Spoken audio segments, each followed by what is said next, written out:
meriwayatkan atau mentransmisikan berita dari Nabi itu bukan sembarang orang, tapi orang yang memiliki kualifikasi tertentu.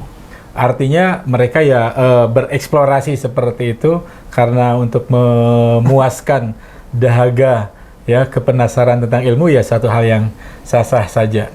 Ya, memang Isra Mi'raj itu ya fisiknya, ruhnya itu kan, itu satu bentuk keimanan. Tapi kalau kita dengan Isra Mi'raj itu tidak ada perubahan perkembangan ke arah kebaikan, ya biasa-biasa aja.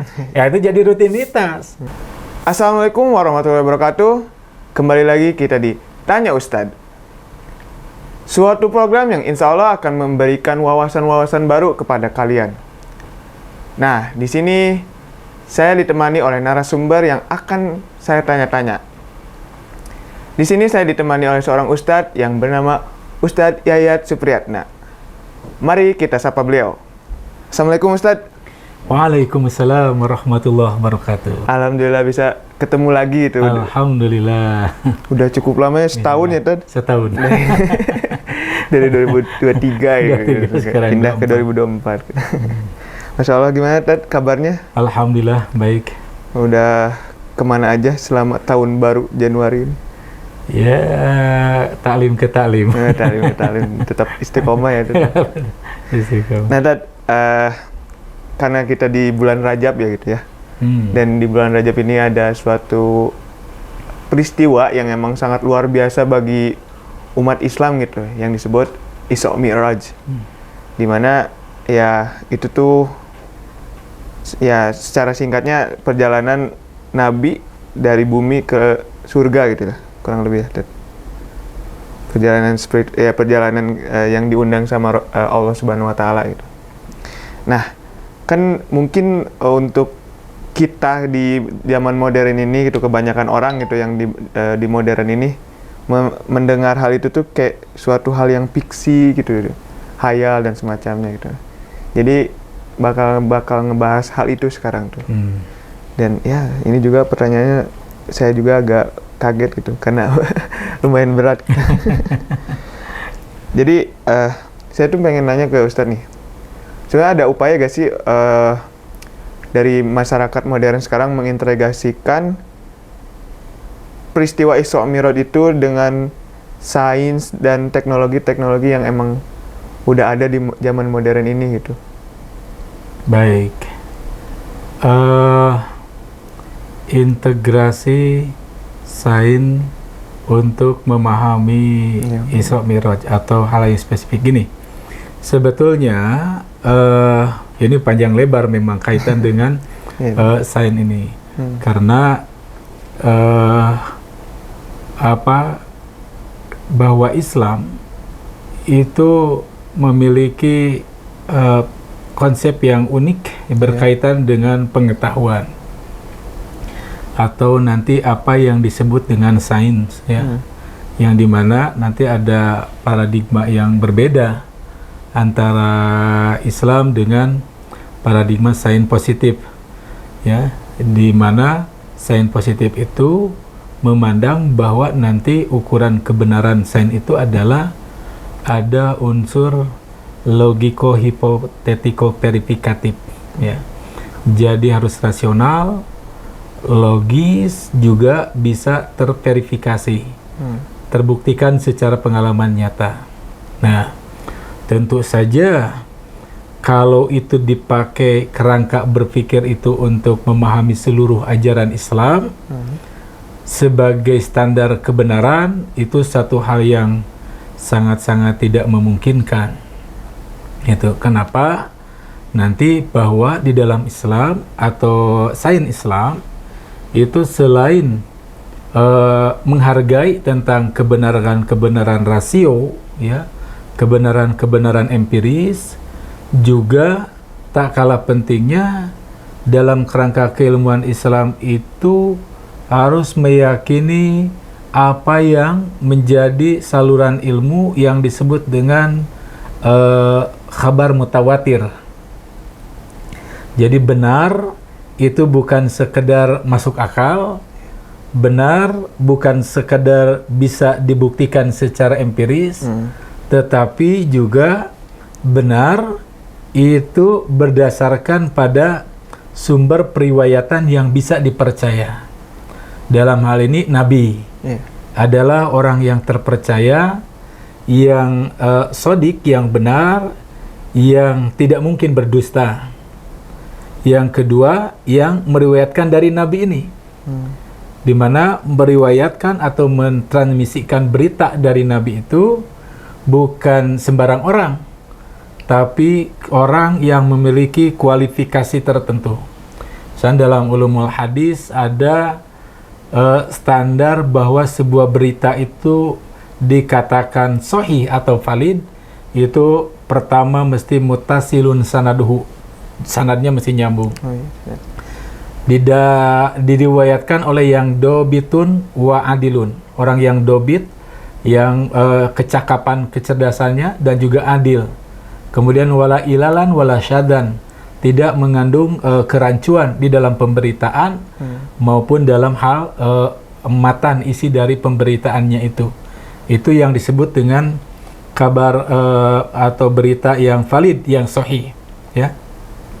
Itu, namun di satu sisi juga dari sisi jumlah kuantitas periwayatannya, bahwa kalau sekalipun mengalami kualifikasi seperti tadi sahih validitasnya, tapi diriwayatkan oleh satu orang, yaitu seorang sahabat, ya, walaupun nanti ke sana sampai sekarang itu bisa banyak, satu hal yang logis, ya.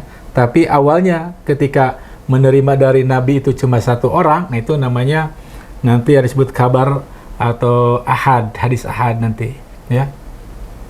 Nah, kalau mutawatir itu lebih dari satu.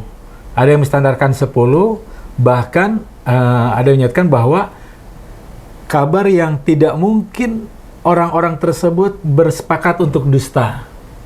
Nah, ini menjadi standaran ilmu dalam Islam. Sehingga bukan hanya rasio, bukan hanya empiris, tapi juga berdasarkan berita yang dapat diandalkan kebenarannya, ya, diandalkan ketersambungannya kepada Nabi. Nah, karena itu bicara hal-hal yang sifatnya metafisik, hal-hal yang sifatnya non-indrawi, ya, itu sangat-sangat berwanti-wanti para ulama sejak dahulu untuk tidak terlalu tenggelam di dalam spekulasi-spekulasi, ya. Nah, tapi berdasarkan apa yang diriwayatkan Nabi, riwayatnya bisa dipertanggungjawabkan atau tidak. Nah, itu yang menjadikan karakteristik keilmuan di dalam Islam, sehingga kita bisa meyakini dengan kokoh misalnya keberadaan surga, keberadaan neraka, ya, keberadaan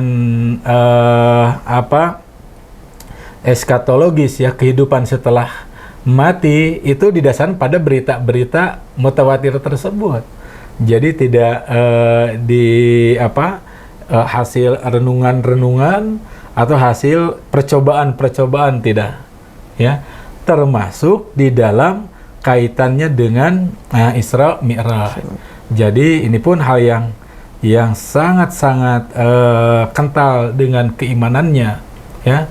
Sekalipun banyak umat Islam yang mencoba untuk menatap, ya, menghampiri pendekatannya dengan pendekatan sains. Nah, tentu saja ternyata saya lihat bagaimana baca orang-orang yang memahami atau pendekatan sains itu terhadap Isra Mi'raj itu tadi membatasi yang disebut dengan sains tersebut, ya. Atau bukan membatasi, tidak mengandalkan pengertian atau standar-standar sains seperti pada umumnya, ya, yang tadi memenuhi unsur logik dan material, empirisme, empirik, ya, logik dan empirik, tidak hanya melulu seperti itu, tapi ada berita. Nah, itu sehingga integrasi dimaksud itu adalah sebetulnya yaitu memberikan nuansa baru, atau ya sejak awal sih Islam sudah menjelaskan Islam bahwa pengetahuan itu nuansa yang berbeda, ya, tepatnya dengan sains pada umumnya yang menitik beratkan pada hal-hal yang sifatnya rasio dan empirik gitu. Nah, Dad, ya karena emang peristiwa Isra Mi'raj ini begitu luar biasa lah gitu dari yang diceritakan dan semacamnya. Pasti banyak lah di orang-orang yang di zaman modern ini yang ya tadi kata Ustadz berpegang teguh pada logika dan ya empiris dan rasionya gitu.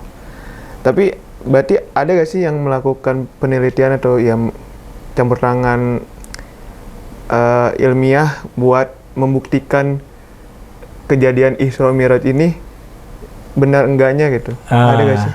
Saya kan bukan ahli dalam saintis, Yeah. tapi baca tulisan-tulisan para saintis itu kan, yang mereka itu tetap membatasi. Jadi ada keterbatasan-keterbatasan berkaitan dengan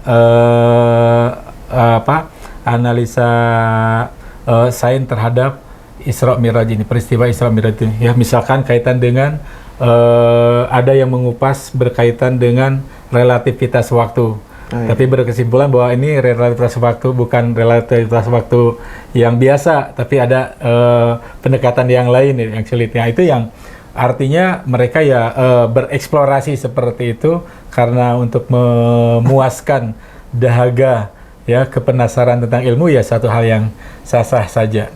Ya.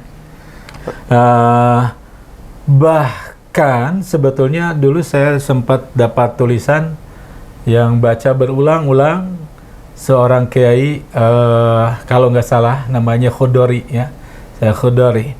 Beliau menulis buku tentang pendekatan metafisik terhadap Isra Mi'raj itu. Nah, di sana juga kerangka epistemologinya dijelaskan tentang bagaimana pengklasifikasian ilmu, ada ilmu fisik eksak, ada ilmu metafisik. Ada 4 klasifikasi secara detail oleh beliau dikupas. Nah, pendekatan Isra Mi'raj itu tidak bisa dengan pendekatan secara fisik. Karena akan selalu yang dipertanyakan, misalkan apakah Nabi Muhammad mungkin yaitu dalam belasan jam ya, 8 atau 12 jam itu berangkat dari Masjidil Haram ke Masjidil Aqsa, dari Masjidil Aqsa ila Sidratil Muntaha, itu kan secara fisik itu ya, sehingga akhirnya bagi orang yang berpandangan bahwa tadi empirisme itu ya, kebenaran harus diterbukti secara empiris, ya itu akhirnya berkeyakinan bahwa Isra'nya Muhammad itu bukan fisik, tapi non fisik gitu kan, ruhnya gitu. Nah, tapi secara kebahasaan misalkan ada orang yang mempertahankan enggak, bukan hanya ruhnya tapi dengan fisiknya. Sebab penggunaan teks, dalil, ayat, Al-Quran, nas misalkan menggunakan kata asro ya, bi'abdihi. Jadi subhanalladzi asra bi'abdihi laila minal masjidil haram ilal masjidil aqsa. Kata bi'abdihi itu kata hambanya itu. Nah, hamba itu bukan hanya sekedar fisik, bukan hanya ruhnya saja ya, ya. Coba hamba Allah Yusri hadir ke sini, apa ruhnya bisa datang? Pasti yang datang ya menghampiri adalah dengan fisiknya ya. Nah, dengan berkeyakinan teks dari keyakinan itu, maka Muhammad itu, Nabi SAW itu pasti itu dengan fisik dan ruhnya, gitu kan, karena mengenal abdan li abdihi itu, yang Allah isra'kan itu. Nah, ini sangat menariknya, sehingga tadi kerangka berpikir empiris, logik itu akan mempengaruhi. Nah, tapi kalau sudah dasarnya keimanan dulu, kemudian baru nanti digunakan pendekatan-pendekatan apa? Nah, itu pendekatan metafisik, maka menjadi satu hal yang tidak muskil, tidak menjadi satu hal yang sulit, tidak suatu hal yang berat untuk menerima ini. Nah, sosok seperti ini sudah ada pada zaman Rasul.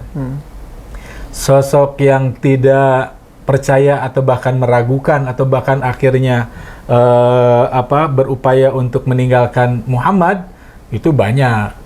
Tapi tidak sedikit juga yang tetap bertahan. Salah satunya adalah yang sangat terkenal Abu Bakar As-Siddiq. Ya.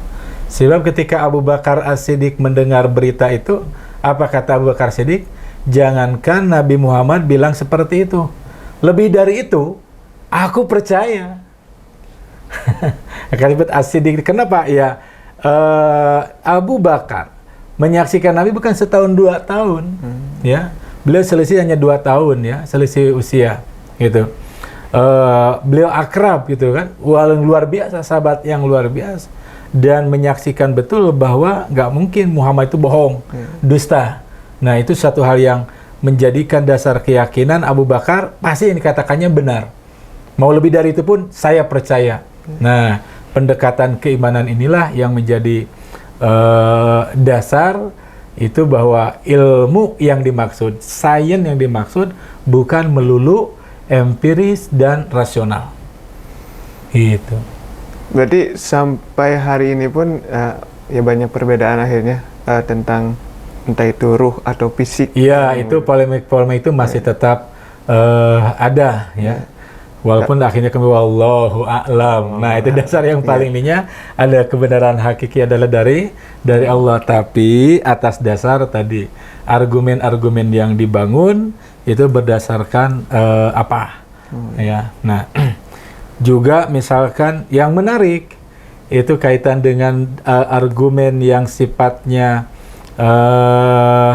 keimanan tersebut berdasarkan pendekatan teks ayat misalkan, ya, teks ayat itu diawali dengan subhana. Wah, ini kata yang luar biasa.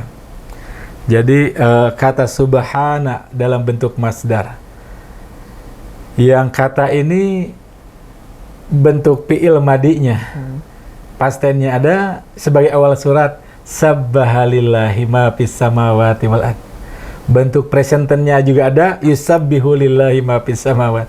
Bentuk amarnya juga adalah sabbihisma rabbikal a'la, dan ada bentuk jaran masdar subhanalladzi asra bi abdihi laila minal masjidil haram ilal masjidil aqsa. Ini menarik, kata sabaha yang berasal dari kata subhana, dari kata sabaha artinya jauh, menjauh. Karena itu sibaha itu digunakan untuk kata yang artinya berenang, karena sejatinya berenang itu menjauh. Kalau Kang Yusri berenang tapi enggak bergerak-gerak bukan berenang, merendam itu. Jadi berenang menjauh. Nah, kaitan dengan tasbih subhana itu adalah subhanallah itu menjauhkan hal-hal yang sifat negatif thinking kepada Allah. Suuzon kita kepada Allah nggak ada. Jadi ketika subhana itu maha suci Allah, artinya nggak mungkin Allah itu terhinggap sifat-sifat negatif. Sehingga apa yang disampaikan pasti benar.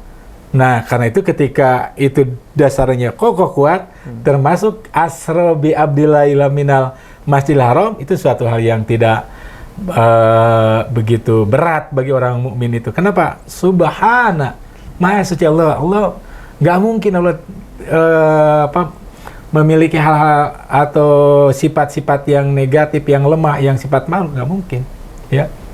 Ya, karena itu ini dasar-dasar argumen yang dibangun bagi yang memang Isra Mi'raj itu ya fisiknya, ruhnya, itu kan, itu satu bentuk keimanan, ya, begitu.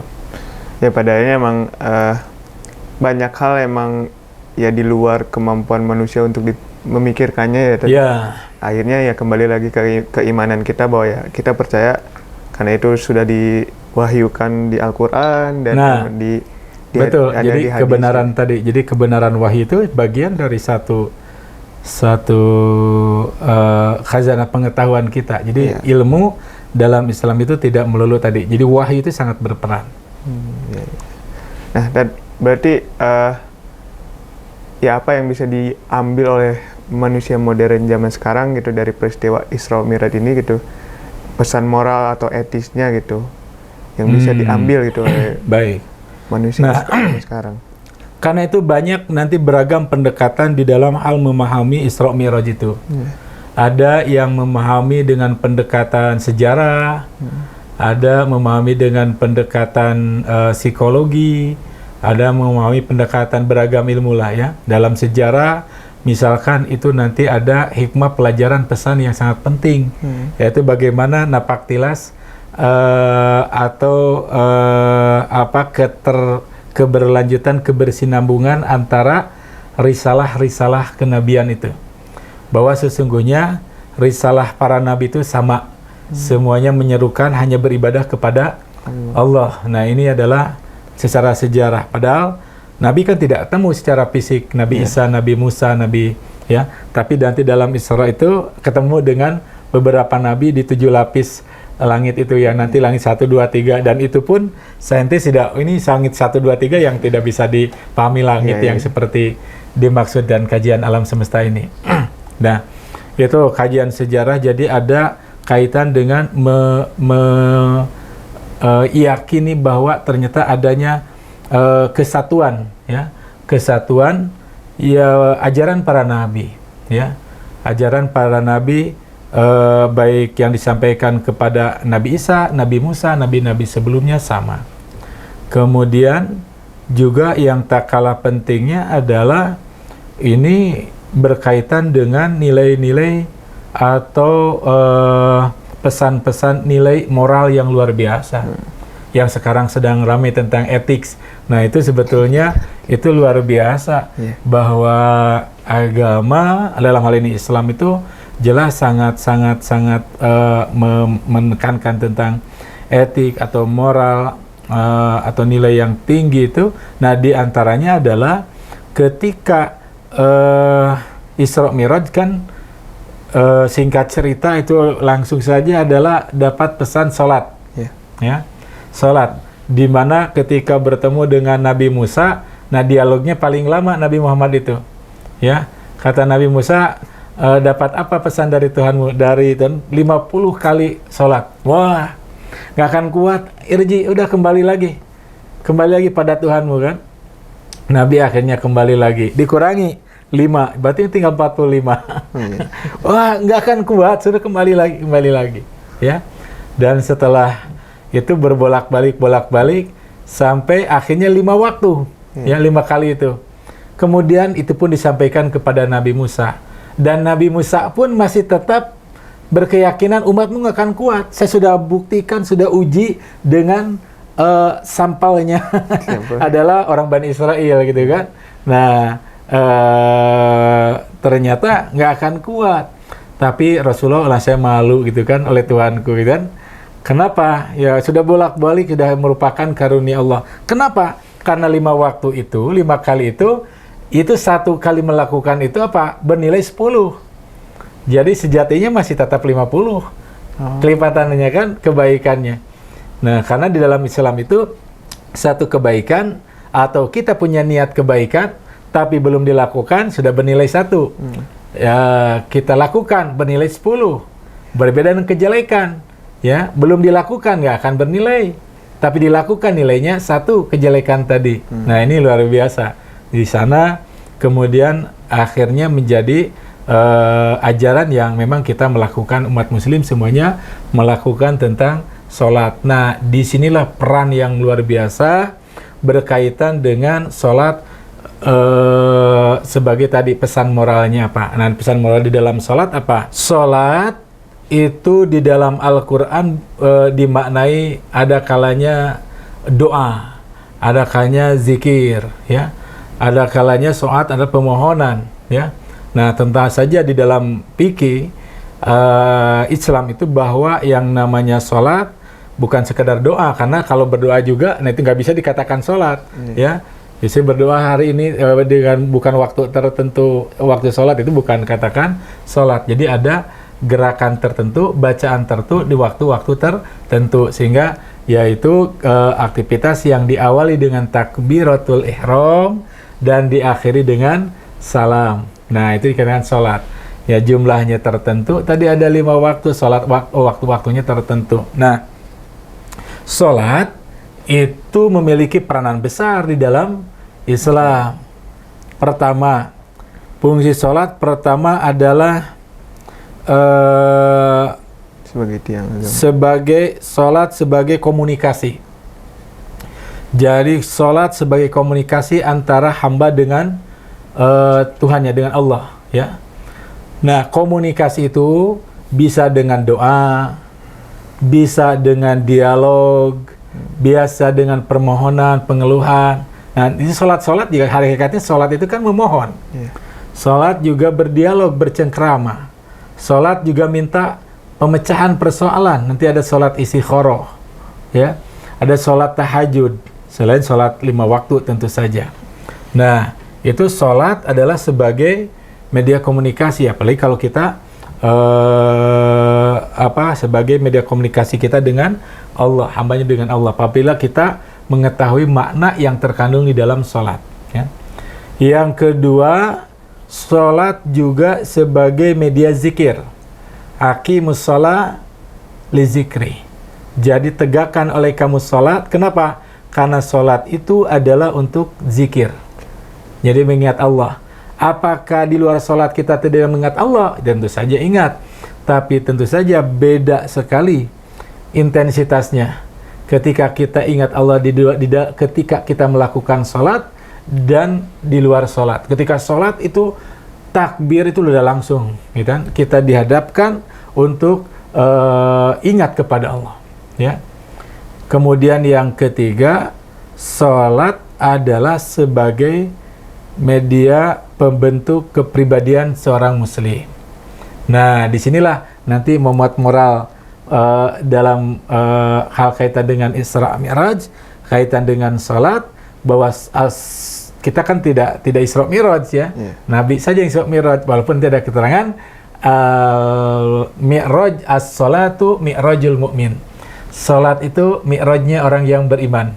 Nah, karena itu penting tadi untuk memahami Isra Mi'raj atau menghayati Isra Mi'raj ada kaitannya dengan menarik tentang nilai-nilai atau pesan-pesan moral, pesan-pesan yang terkandung di dalam Isra Mi'raj, yaitu salat sebagai mi'rajul mukminin. Maka salat sebagai pembentukan kepribadian Islam ini sangat dahsyat. Pertama, salat itu dari sisi toharoh, ya, tidak akan diterima la tuqbalu sholatu min ahadikum, ya. Jadi tidak akan diterima sholatu ahadikum, salat dia salah satu salat di antara salat salah seorang di antara kalian, bi ghairi tahurin, tanpa bersuci toharoh. Maka menjadi penting dalam Islam toharoh itu bersuci, walaupun nanti ada jeda seharusnya dengan senyatanya, ya. Nah, sejatinya seharusnya seorang muslim itu sangat-sangat peduli yang namanya kebersihan. Kebersihan dimaksud bukan hanya kebersihan lahir, juga kebersihan batin, ya. Karena itu nanti salah satu bentuk toharoh itu ada wudu dengan air tentu saja, mandi dengan air juga, tayamum dengan tanah atau debu, kan. Tanah kan tidak membersihkan secara fisik. Nah, tapi di sana ada tadi, bukan kebersihan itu bukan sekedar fisik, ya fisik, ya non fisik. Artinya orang yang salat, orang yang menghayati Isra Mi'raj, ingin menginternalisasi nilai-nilai Isra Mi'raj, yakni berupa salat itu ke dalam kehidupan sehari-hari, maka sejatinya seorang muslim itu sangat peduli yang namanya toharoh, kebersihan, kesucian, kebersihan pikiran, kesucian niat, kebersihan perilaku, kebersihan dalam kehidupan manusia itu, ya. Nah, ini dahsyat sekali, termasuk kebersihan harta kita. Jadi kan nanti akan dahsyat kalau sholat bukan hanya sekedar gerakan, proses, tapi juga outputnya apa, ya, impact-nya apa, benefit-nya apa dari sholat itu. Jadi bukan sekedar prosesnya saja, tapi juga yang dihasilkan dari sholat itu apa. Ini yang kadang kita terlalu abai. Bahwa as-salatu tanha anil fasya'i wal munkar. Bahwa sholat itu menghindarkan manusia dari perbuatan keji dan mungkar. Ini kan ada hasil, sehingga sejatinya orang yang sholat itu dia akan aneh melihat orang sholat kok korupsi, gitu kan. Nah, untuk sekarang ini kan yang ambrok nilai-nilai korupsi itu. Nah, itu jadi satu hal penilaian yang luar biasa. Itu Isra Mi'raj akan sangat-sangat kena, gitu kan. Kenapa? Karena ya kok kita sholat setiap hari sebagai perwujudan keyakinan bahwa Isra Mi'raj adalah membuahkan perintah sholat, dan kita lakukan. kemudian kita lupa kenapa sholat itu diperintahkan. Apa hakikat kenapa Allah merintahkan sholat? Nah, di dalam sholat tanha anil fasya wal munkar. Ini sangat ironis. Kedua, dari sisi waktu. Ya, sholat itu maktuban, waktunya itu sudah ditentukan. Mauqutan, waktunya sudah ditentukan. Sholat subuh kapan, zuhur, asar, maghrib, isya. Ya, kalau sekarang sudah ada jamnya sangat tertera. Dulu dengan pendekatan alamiah, menggunakan cahaya matahari, ya, patok dan sebagainya, sehingga penjelasan waktu-waktu sholat secara verbal, secara artikulasi, kan, yaitu matahari condong sekian kan. Nah, sekarang dengan lebih mudah ada waktu. Nah, tapi sejatinya apakah dengan waktu itu manusia terdisiplinkan? Ternyata kan belum tentu juga. Ya, sejatinya muslim itu disiplin karena Allah bersumpah dengan waktu, wal fajri, wal duha, wal nahari, wal asri, walaili, ya, dengan 5 waktu sehari semalam itu, tapi sejatinya manusia kadang-kadang abai terhadap waktu. Nah, sholat, jadi orang muslim sangat-sangat peduli waktu, gitu kan. Nah, ketiga, dari sisi sholat berjamaah, kejamaahan, itu luar biasa. Sholat jamaah dinilai dengan 27 atau 50 keterangan lain, kan, berkaitan dengan derajatnya. Berapapun itu, yang jelas jamaah itu jauh lebih baik daripada sendirian. Itu belajar leadership, kepemimpinan, belajar kebersamaan, ya, belajar bagaimana ketaatan terhadap pemimpin apabila benar. Kalau salah, ya diingatkan. Kan nggak bisa imam salah 5 rakaat, ya biarinlah, kasihanlah. Nggak bisa. Ingatkan, subhanallah, kan lupa. Nah, itu belajar berjamaah dalam sholat itu ya luar biasa. Kalau kita mau merenungkannya, kalau kita mau tadaburnya, ya. Kemudian dari sisi bacaan, itu bacaannya bacaan yang memuat kata-kata keagungan, pujian, ya, doa. Jadi tutur katanya itu sangat luar biasa orang muslim itu. Jadi bukan kata-kata yang tidak bermakna, tapi memuat makna, gitu kan. Nah, kemudian dari segi lingkungan, gitu kan. Itu kan harus bersih, suci, bukan hanya fisiknya saja. Lingkungan, tempat juga harus bersih. Nah, belum lagi berkaitan dengan efek tadi, ya. Jadi di sanalah sehingga orang, bagaimana psikolog juga menulis tentang ini, ya. Tentang bagaimana pembentukan karakter melalui penghayatan terhadap sholat. Nah, ini yang sebetulnya nilai-nilai atau pesan-pesan yang terkandung dalam Isra Mi'raj yang pendekatannya tidak banyak spekulatifnya, tapi lebih banyak kepada penghayatan yang didasarkan pada ya keterangan-keterangan hadis yang banyak, gitu kan. Begitu. Jadi banyak banget sebenarnya, Ted, ya, kalau kita memaknai peristiwa Isra Mi'raj itu, ya. Banyak sekali di sisi ilmuwan. Ya, tadi dari sisi buku itu banyak buku yang itu, ya. Baik sisi yang mengatakan scientific maupun yang tadi metafisik dan sebagainya. Saya banyak menyimak itu, tetapi dengan waktu yang sangat singkat dan kapasitas, tentu saja sisi saintis itu banyak yang saintis yang berbicara, tapi saya sebagai sisi orang yang menyuarakan nilai-nilai Islam, ya, atau dakwah itu, ya, itu lebih menekankan kepada tadi pesan-pesan moral apa, kemudian apa yang bisa kita lakukan, dan apakah ada perubahan yang lebih baik atau tidak setelah kita menghayati terhadap peristiwa Isra Mi'raj. Tapi kalau kita dengan Isra Mi'raj itu tidak ada perubahan, perkembangan ke arah kebaikan, ya biasa-biasa aja. Ya, itu jadi rutinitas. Sholatnya jadi sholat rutinitas. Tapi sholat yang didasarkan pada penghayatan tadi, sehingga membuahkan sholat bukan sekedar proses, tapi sebagai outcome-nya apa, impact dan benefitnya apa, begitu. Nah, Dad, ya kan tadi diulik dan dipahaminya secara di dalam, ya saya sebutnya dalam agama Islamnya, gitu. bagaimana bagaimana peristiwa Isra Mi'raj ini dipahami dalam konteks hubungan antar agama atau ilmu pengetahuannya tadi yang di era modern ini? Kalau kaitan dengan agama, misalnya agama yang tadi, yaitu pendekatan sejarah tadi, nanti adanya kesamaan antara wahyu-wahyu yang disampaikan kepada para nabi dan rasul. Nah, di sana kan tempatnya Nabi Isa, Nabi Musa. Nah, di sana kan. Nah, itulah yang nanti melahirkan tentang ada pengakuan sosok kenabian itu yang sama-sama membanggakan, yang sejatinya itu toleransi itu semakin kuat, ya. Nah, adapun dalam hal yang perbedaannya ya lakum dinukum wa waliyadin, ya. Walaupun sebetulnya semuanya itu satu din. Jadi kalau dalam pandangan kita itu Muslim Nabi Isa, Nabi Muslim itu semuanya muslimun dalam artian tunduk patuh pada aturan Allah gitu kan. Nah, kemudian kaitan dengan tadi apa? Ilmu pengetahuan. Ilmu pengetahuan, ya tadi ilmu pengetahuan itu tidak lahir langsung dari uji coba semata.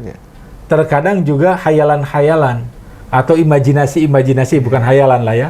Jadi imajinasi-imajinasi yang kemudian memunculkan ide-ide yang dahsyat sehingga menjadikan satu pengetahuan, ya. Karena itu maka mitos itu nanti ada daya tariknya, bukan sekedar cerita, bukan sekedar dongeng, tapi mitos itu nanti dalam ilmu lain, ya. Tentang antropologi agama misalkan, bahwa nanti mitos itu nanti untuk membimbing perilaku manusia. Nah, jadi sebenarnya mitos itu ada syarat tuntunan. Cuma kan ya bahasanya berbeda lah. Contoh adat, ya, kebiasaan-kebiasaan di orang Sunda misalkan istilah pamali. Nah, ya ini pamali kan itu suatu bahasa yang tidak bisa dipahami oleh orang-orang modern apa pamali gitu ya. Tapi ya mengganggu, menghalangi baru ketemuan. Nah, itu nanti ada perbedaan bahasa, simbol-simbol pengetahuan zaman mitos itu kemudian dengan bahasa modern tadi, ya. Karena itu nanti ya ada fase-fase pengetahuan mitologi, ya itu mistik itu, kemudian ketuhanan ya tentang atau para dewa-dewa, kemudian diakhiri dengan fase positif itu. Nah, pada fase positif itu ya, ilmu-ilmu didasarkan pada itu, tapi ternyata sekarang itu ilmu sudah mengalami ya kewalahan, tidak semuanya bisa didekati secara hal-hal empiris seperti tadi, ya. Maka munculnya tadi pendekatan-pendekatan yang meta jadi meta ilmiah, itu apa istilahnya ya. Nah, jadi pendekatan meta ya, ya metafisik, meta ilmu ya. Ya padanya mungkin para saintis juga menyadari bahwa itu emang udah di luar kemampuan kita sebagai manusia gitu kan. Dan tetapi walaupun demikian itu memberikan rangsangan, memberikan stimulus untuk tadi yaitu eksplorasi ilmu ya silakan gitu kan ya. Tapi dalam prinsip Islam itu kita meyakini bukan setelah tahu. Kebayang kalau kita mengetahui setelah kita mau yakin, mau mengamalkan setelah tahu. Nunggu tahu dulu, lama banget gitu. Ya, maksudnya setelah pengalaman begitu ya. Nah, walaupun ya tadi beribadah ya harus tahu dalil, tapi bukan itu maksudnya. Contoh yang menarik itu berkaitan dengan keimanan hal-hal yang seperti sifatnya metafisik ya. Itu Agus Salim ya, seorang ulama terkenal ya di Indonesia itu, tokoh terkenal. Beliau mengatakan ketika ditanya mau naik pesawat itu nggak bertanya kan, Mas Yusri nanya ketika mau naik pesawat nanyain dulu pesawatnya. Ini pesawatnya sudah aman atau tidak, ini dari mana, detail. Malah lama tanya. Ya. tahu nggak bagaimana pesawat itu terbang, dijalankan sebagainya? Iya sih. Kan nggak tahu kita, pokoknya naik ya terbang lah, dijamin aman ya, kita yakin lah gitu kan. Nah, ada kalanya ya di dalam Islam sisi-sisi seperti itu ya. Tapi ada kalanya tidak berarti mengurangi kekritisan umat Islam terhadap pengetahuan. Ya, buktinya ya banyak hasil-hasil pengetahuan yang diakibatkan interaksi seorang muslim terhadap pengetahuan yang ya interaksi dengan Al-Quran, kemudian mengkritisi pengetahuan dan memunculkan perkembangan-perkembangan dalam pengetahuan, baik yang sifatnya tentang kealaman atau tentang kemanusiaan, humaniora atau sosiologi dan seterusnya, ya begitu. Masya Allah. Nah, begitu Sobat Salman, dari peristiwa Isra Mi'raj ini ya kita juga bisa lah untuk mencari tahu ya, untuk merangsang otak kita gitu lewat ilmu-ilmu pengetahuan yang di era modern ini. Cuman pada akhirnya ya banyak hal yang emang tidak bisa ditampung oleh otak kita sebagai manusia yang emang tidak sempurna gitu. Jadi pada akhirnya ya kembali lagi ke keimanan kita tentang iman kita di agama ini, iman kita kepada Allah dan iman kita kepada Nabi Muhammad SAW. Mungkin sebelum ditutup, Ustadz ada suatu hal yang ingin disampaikan bagi Sobat Salman semua? Hal yang menarik, sahabat-sahabat sekalian, dalam Al-Quran ada wama utitu minal ilmi illa qalila. Tidaklah aku beri pengetahuan kecuali sedikit. Jadi ya, tapi itu akan terasa bagi orang yang memang sudah tenggelam atau berjibaku dengan pengetahuan. Baru akhirnya memang sedikit gitu kan. Kita ini tidak apa-apa. Nah, bukan berarti sedikit, kemudian kita jadi malas nuntut ilmu. Jadi semakin kita baca, semakin sedikit kita. Ya inilah yang luar biasa. Tapi dengan begitu kita justru akan semangat. Karena itu, maka spirit Isra Mi'raj, spirit ada pengetahuan, ya, untuk terus mengeksplor pengetahuan. Yang kedua, dengan spirit Isra Mi'raj juga spirit akan keyakinan bahwa Allah itu Maha Suci dari segala kelemahan apapun. Karena itu, maka dasarnya pengetahuan bukan cogito ergo sum, tetapi dasarnya adalah karena Allah yang Maha segalanya, Allah yang Maha tahu, maka kita menuntut tahu atas karena ridho Allah. Ya. Kemudian yang ketiga adalah pesan spirit dengan sholat itu.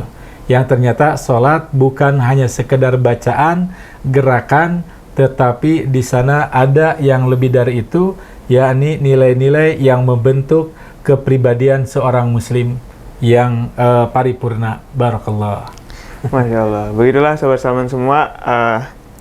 Ya intinya kita jangan sampai malas untuk belajar, jangan sampai malas ibadah, terus memperkuat iman kita gitu. Dan ya sebelum saya tutup, di bidang dakwah pun banyak lah gitu program-program yang bisa Sobat Salman ikutin gitu. Nanti bisa cek IG bidang dakwah, di sana banyak program-program yang mungkin bisa membuat para sahabat Salman ini tertarik untuk mengikutinya. Mungkin segitu saja untuk hari ini. Assalamualaikum warahmatullahi wabarakatuh. Waalaikumsalam warahmatullahi wabarakatuh.